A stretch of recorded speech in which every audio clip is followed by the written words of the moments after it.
অরুণাচল প্রদেশের অপূর্ব সুন্দর জনপ্রিয় একটি পাহাড়ি শহর হল তাওয়াং। জায়গাটি উত্তরে তিব্বত, দক্ষিণ পশ্চিমে ভুটান এবং পূর্বে সেলা পর্বতশ্রেণী দিয়ে ঘেরা। এখানে রয়েছে বিশ্বের দ্বিতীয় বৃহত্তম বৌদ্ধ মনেস্ট্রি। হ্যালো এভরিওয়ান, আমি Priyanka. Welcome to my channel. আমাদের অরুণাচল ট্রিপের তৃতীয় পর্বে সবাইকে স্বাগত জানাই। আগের দুটি পর্বে দেখেছিলেন আমরা কলকাতা থেকে গৌহাটি পৌঁছাই, সেখান থেকে প্রথম দিন শেরগাঁওতে এবং দ্বিতীয় দিন সাংতি ভ্যালিতে কাটাই। আজকে আমাদের ট্রিপের তৃতীয় দিন। এই পর্বে থাকবে দুদিন তাওয়াং ঘুরে দেখার গল্প। তবে চলুন শুরু করা যাক আমাদের অরুণাচল ট্রিপের তৃতীয় পর্ব। আমরা সকালে ব্রেকফাস্ট করে সাংতি ভ্যালি থেকে বেরিয়ে পড়েছিলাম তাওয়াংয়ের উদ্দেশ্যে। কিছুক্ষণ যাওয়ার পরেই দেখা মিলল বরফের। রাস্তার দুই ধারে বরফ জমে আছে। ড্রাইভার দাদাকে বললাম গাড়ি দাঁড় করাতে, এরকম সুযোগ মিস করা যাবে না।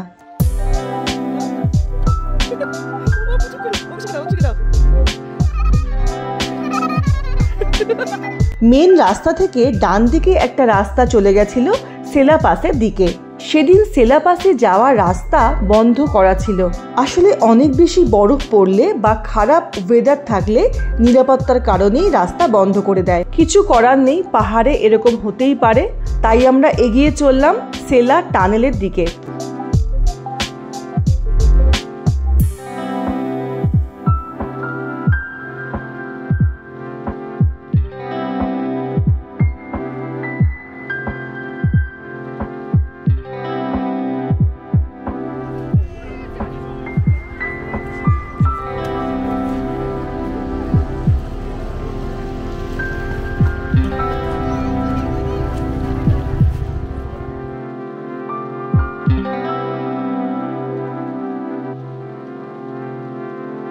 সেলা টানেল হওয়ার পরে দিরাং থেকে তাওয়াংয়ের দূরত্ব প্রায় 10 কিলোমিটার কমে গেছে।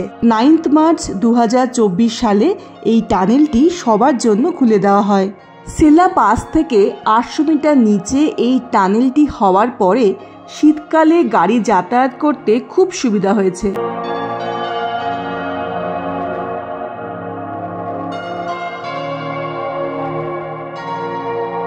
এরপরে আমরা যশবন্তগড় ওয়ার মেমোরিয়াল দেখতে গেছিলাম। ওয়ার মেমোরিয়ালের একদম সামনেই রয়েছে আর্মি ক্যান্টিন। সেখান থেকে দুপুরের খাবারটা খেয়ে নিয়েছিলাম। গরম গরম ভাত আর রাজমা, দারুণ ছিল খেতে।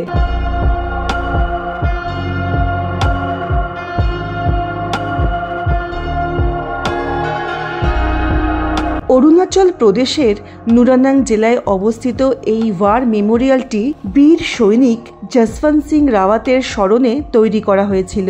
ওয়ার মেমোরিয়ালে তার একটি মূর্তি রয়েছে।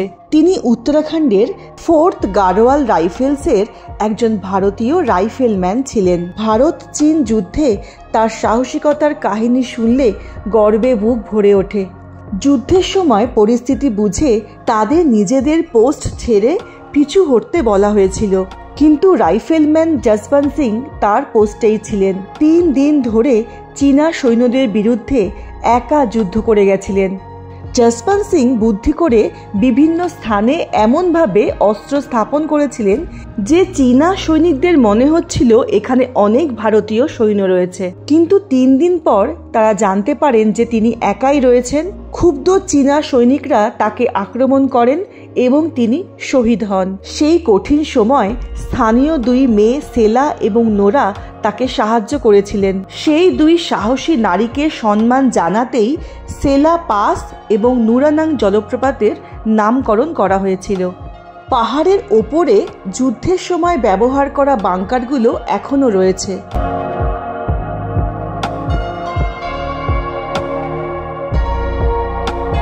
পাহাড়ের ওপরে স্মৃতিস্থল রয়েছে, যেখানে বীর সৈনিকদের ব্যবহার করা নানান রকমের জিনিসপত্র রাখা রয়েছে। কোনো প্রবেশ মূল্য নেই। সকাল 8টা থেকে সন্ধ্যে 6টা অবধি জায়গাটি খোলা থাকে।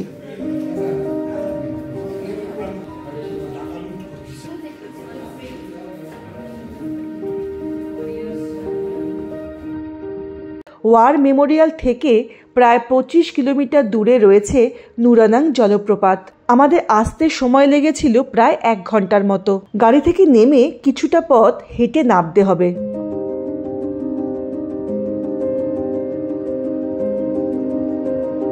নুরানাং জলপ্রপাত, যা জং জলপ্রপাত নামেও পরিচিত।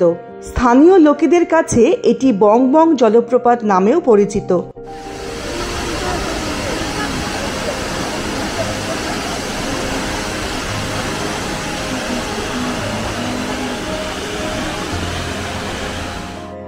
নুরানাং নদী পাহাড়ের ওপর থেকে প্রায় 100 মিটার নিচে এসে পড়ছে। সে এক অপূর্ব দৃশ্য। পাহাড় থেকে নিচে পড়ে কিছু দূর গিয়েই নুরানাং নদী গিয়ে মিশেছে তাওয়াং নদীতে।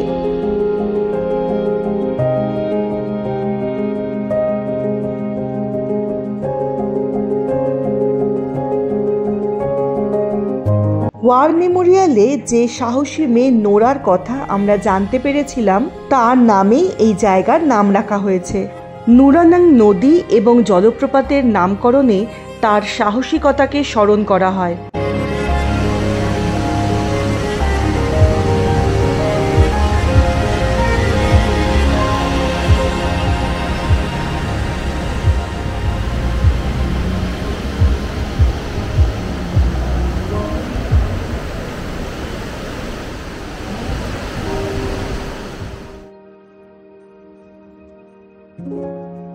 একটাই দোকান ছিল যেখানে কফি আর টুকটাক খাবার জিনিস পাওয়া যাচ্ছিল। 1 কাপ কফি নিয়ে আমরা এখানে অনেকটা সময় কাটালাম।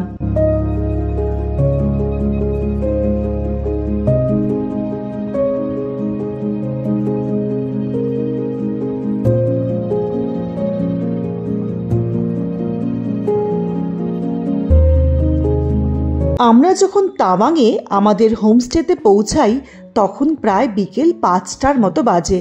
হোটেল বুকিং আমাদের ট্রাভেল এজেন্টই আমাদের করে দিয়েছিল। আমরা 6 জন বড় ছিলাম আর আমাদেরকে এরকম 2টো রুম দিয়েছিল। পরিষ্কার পরিচ্ছন্ন রুমগুলো খুব ভালো ছিল।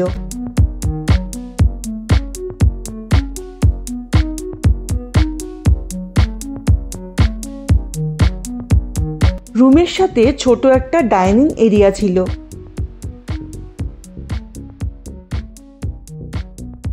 মেনু কার্ড রাখা ছিল। মেনু কার্ড দেখে আমরা অর্ডার করলাম চায়ের সাথে ভেজ পকোড়া।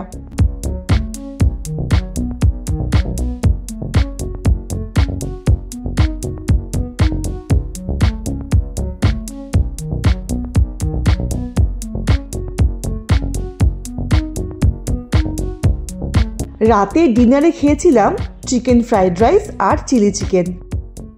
এভাবেই শেষ হয়েছিল তাওয়াংয়ে আমাদের প্রথম দিন।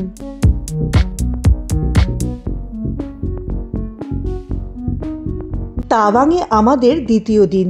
আজকে সারা দিন অনেকগুলো জায়গা ঘুরে দেখতে হবে। সকাল 8টার মধ্যে সবাই রেডি হয়ে চলে গেছিলাম ব্রেকফাস্ট করতে। সেদিন ব্রেকফাস্টে ছিল গরম রুটি, সাথে আলু আর বাঁধাকপি ভাজা। আচার আর গরম চায়ের সাথে ব্রেকফাস্টটা দারুণ হয়েছিল। হোমস্টের রান্নাবান্না খুব ভালো ছিল। হোমস্টের সবকিছু যারা সামলাচ্ছিল তাদের সাথে ভিডিওর শেষে পরিচয় করাবো। আজকে আমরা যাব বুমলা পাস আর মাধুরী লেক দেখতে। এখানে যাওয়ার জন্য লোকাল গাড়ি বুক করতে হবে। হোটেলের লোকেদের অথবা ট্রাভেল এজেন্টকে বললে তারা গাড়ি অ্যারেঞ্জ করে দেবে। ট্রিপের শুরুতে আমরা যে ILP মানে ইনার লাইন পারমিট বানিয়েছিলাম সেটা আমাদের ড্রাইভারকে দিতে হয়েছিল বুমলা পাসের পারমিট করানোর জন্য। হঠাৎ করে হাই অল্টিটিউডে উঠলে শ্বাসকষ্টের একটা ভয় থাকে। আমরা অনবরত কর্পূর শুকছিলাম আর জল আর খেজুর খাচ্ছিলাম। আমাদের কিন্তু কোথাও কোনো জায়গায় শ্বাসকষ্টর কোনো সমস্যা হয়নি। অপূর্ব সুন্দর একটা রাস্তা দিয়ে আমরা এগিয়ে যাচ্ছিলাম মাধুরী লেকের দিকে।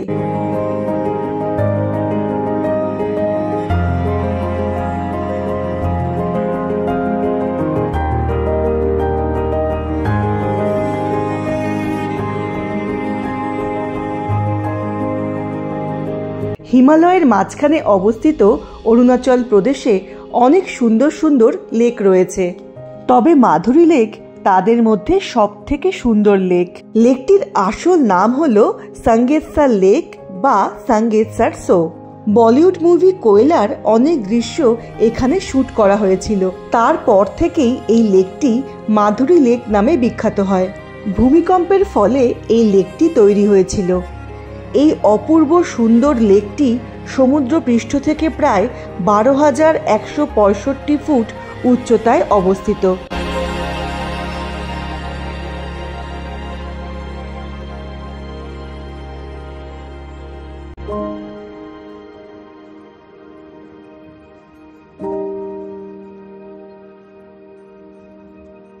তাওয়াং থেকে মাধুরী লেকের দূরত্ব 36 কিলোমিটারের মতো। আমরা সকাল 8:30 নাগাদ আমাদের জার্নি স্টার্ট করেছিলাম। মাধুরী লেকে যখন পৌঁছাই তখন বাজে প্রায় সকাল 10টার মতো।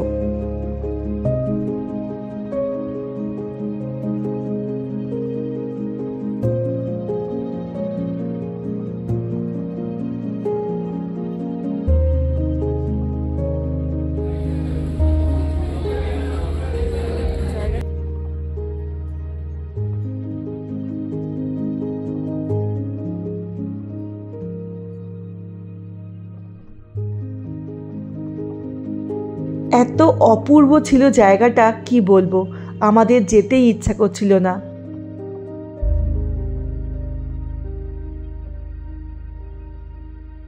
এবার আমরা এগিয়ে চললাম বুমলা পাসের দিকে। মাধুরী লেক থেকে বুমলা পাসের দূরত্ব প্রায় 25 কিলোমিটারের মতো। সময় লাগে প্রায় 1 ঘন্টা। অগুন্তি লেক, হাতের নাগালে বরফে ঢাকা পাহাড়, সব মিলিয়ে মনে হচ্ছিল যেন কোনো স্বপ্নের দেশে চলে এসেছি। প্রত্যেকটা বাঁকে যেন নতুন কোনো চমক অপেক্ষা করছিল আমাদের জন্য।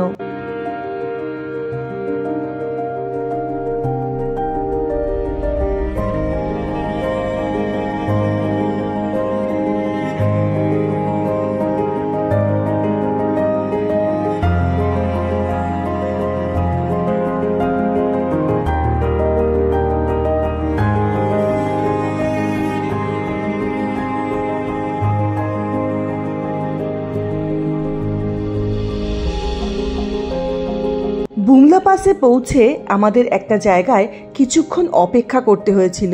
সেখানে ক্যান্টিন ছিল যেখানে টুকটাক খাবার জিনিস পাওয়া যাচ্ছিল, ওয়াশরুম ছিল আর বসার জায়গাও ছিল। 15,000 ফুট উচ্চতায় এখানে রয়েছে ভারত চীন সীমান্ত। ভারতীয় সৈন্যরা আমাদেরকে গার্ড করে সেখানেই নিয়ে গেছিল। চীনা সৈনিকদের সামনে দাঁড়িয়ে ভারতীয় বীর সেনাদের অসীম সাহসিকতা, আত্মবলিদানের কথা উপস্থিত প্রত্যেককে ব্যাপকভাবে উদ্বুদ্ধ করেছিল। সবাই উচ্চ স্বরে জয় হিন্দ বলে বীর সেনাদের সেলাম জানিয়েছিলাম। এই অভিজ্ঞতা মনে রাখার জন্য ভারতীয় সেনাদের পক্ষ থেকে ছবি তোলার সুন্দর ব্যবস্থা রয়েছে।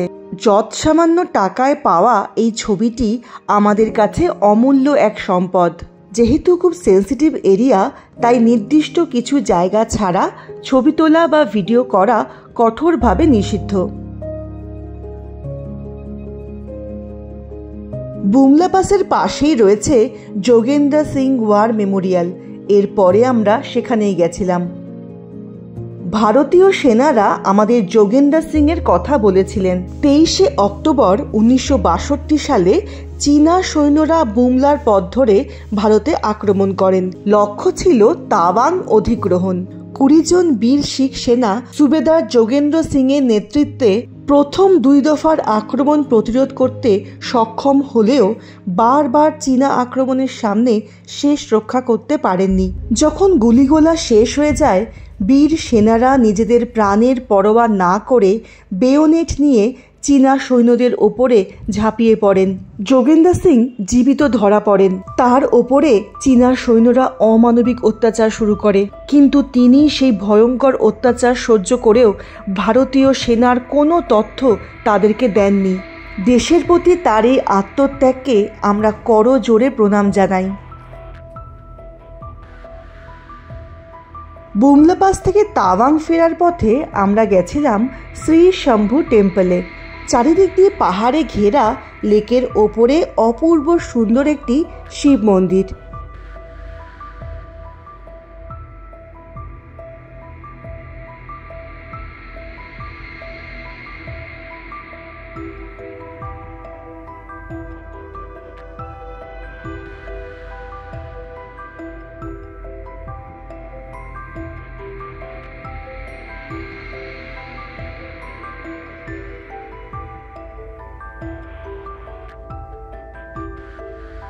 ঘড়িতে বাজে প্রায় দুপুর 2টোর মতো, আর আমরা এগিয়ে চললাম তাওয়াং শহরের দিকে।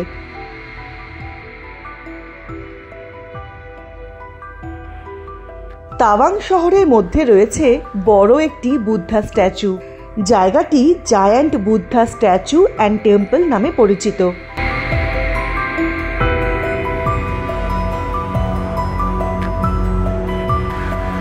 এই জায়গাটা দেখে নিয়ে কোথাও একটা গিয়ে লাঞ্চ করব ভেবেছিলাম, তবে ওখানে গিয়ে দেখলাম মনেস্ট্রিতে দুপুরে খাওয়া দাওয়ার ব্যবস্থা রয়েছে। গরম ভাত, ডাল, নিরামিষ একটি সবজি আর ভাজা। ডোনেশনের কোনো চাহিদা নেই, ভালোবেসে যা দেবেন তাই। খাওয়া দাওয়া সেরে আমরা কিছুক্ষণের জন্য হোটেলে গেছিলাম। তারপরে গিয়েছিলাম তাওয়াং ওয়ার মেমোরিয়াল দেখতে।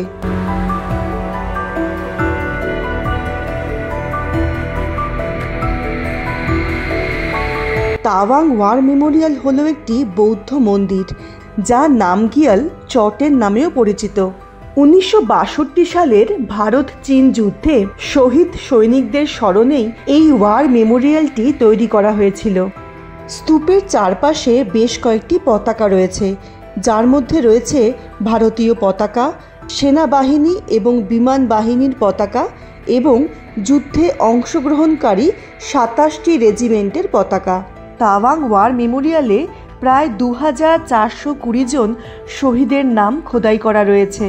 ওয়ার মেমোরিয়ালের একটি ফলকে লেখা আছে, their names lived for evermore. War মেমোরিয়ালের একদম সামনেই একটা মিউজিয়াম রয়েছে, যেখানে অরুণাচল সম্বন্ধে অনেক তথ্য রয়েছে। হাতে সময় থাকলে এখান থেকেও ঘুরে আসতে পারেন। প্রত্যেক দিন সন্ধেবেলায় ওয়ার মেমোরিয়ালে লাইট অ্যান্ড সাউন্ড শো হয়। আমরা ভেবেছিলাম লাইট অ্যান্ড সাউন্ড শো দেখে একেবারে হোটেলে ফিরব, কিন্তু টিকিট শেষ হয়ে গেছিল, আমরা টিকিট পাইনি। তাই যদি লাইট অ্যান্ড সাউন্ড শো দেখতে চান তবে টিকিট সকালেই কেটে রাখতে হবে, বিকেলে গেলে পরে নাও পেতে পারেন। খুব সুন্দর একটা আর্মি ক্যান্টিন ছিল, সেখান থেকে টুকটাক খাবার খেয়ে আমরা ফিরে এলাম আমাদের হোটেলে।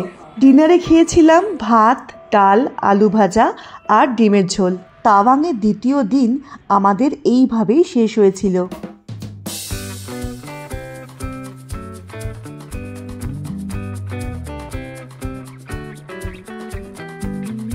পরের দিন সকালে প্রায় 8টা নাগাদ আমরা বেরিয়ে পড়ি। প্রথমে গিয়েছিলাম তাওয়াং মনেস্ট্রি দেখতে।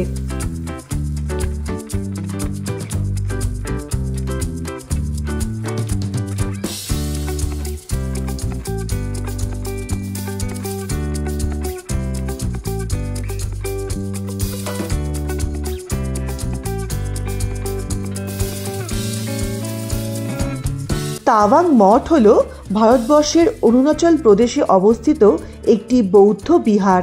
এটি ভারতবর্ষের সবথেকে বড় এবং বিশ্বের দ্বিতীয় বৃহত্তম বৌদ্ধ মঠ। এটি তাওয়াংচু উপত্যকায় অবস্থিত, তিব্বত এবং ভুটান সীমান্তের খুব কাছে। কমপ্লেক্সের মধ্যে 65টি আবাসিক ভবন রয়েছে। একটি গ্রন্থাগার রয়েছে, যেখানে মূল্যবান অনেক পুরাতন বই রয়েছে। বাঁ দিকে একটা রাস্তা রয়েছে, যেই রাস্তা দিয়ে মনেস্ট্রির একেবারে ওপরে চলে যাওয়া যায়। আমরা হেঁটেই উঠেছিলাম, ঠান্ডা ওয়েদারে বেশ ভালো লাগছিল।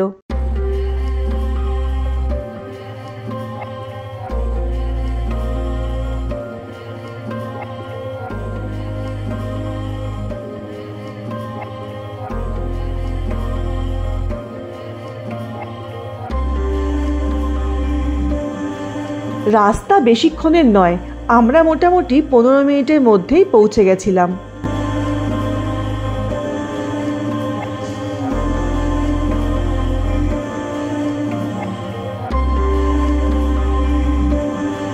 মঠটি 3 তলা উঁচু। মনেস্ট্রি মানেই শান্ত, নিরিবিলি, অপূর্ব শান্তির একটি জায়গা। তাওয়াং মনেস্ট্রিও তার ব্যতিক্রম ছিল না।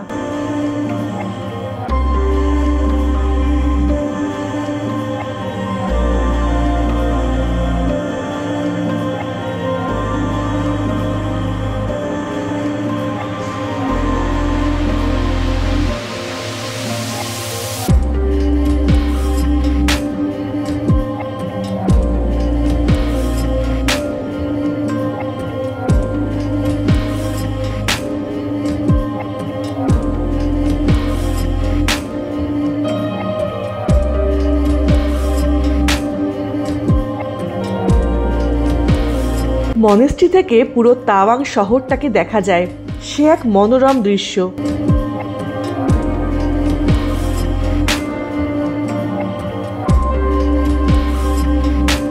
এরপরে আমরা গিয়েছিলাম উর্গেলিং গোম্পা দেখতে। উর্গেলিং গোম্পা তাওয়াং শহর থেকে প্রায় 3 কিলোমিটার দূরে অবস্থিত। এই জায়গাটি ষষ্ঠ দালাই লামার জন্মস্থান বলে মনে করা হয়।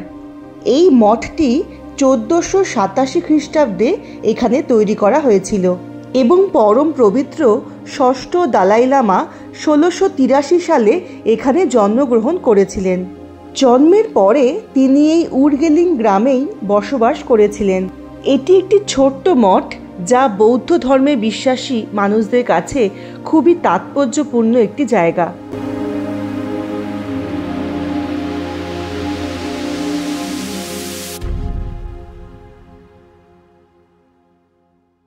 তাওয়াংয়ে এটাই ছিল আমাদের শেষ দেখার জায়গা।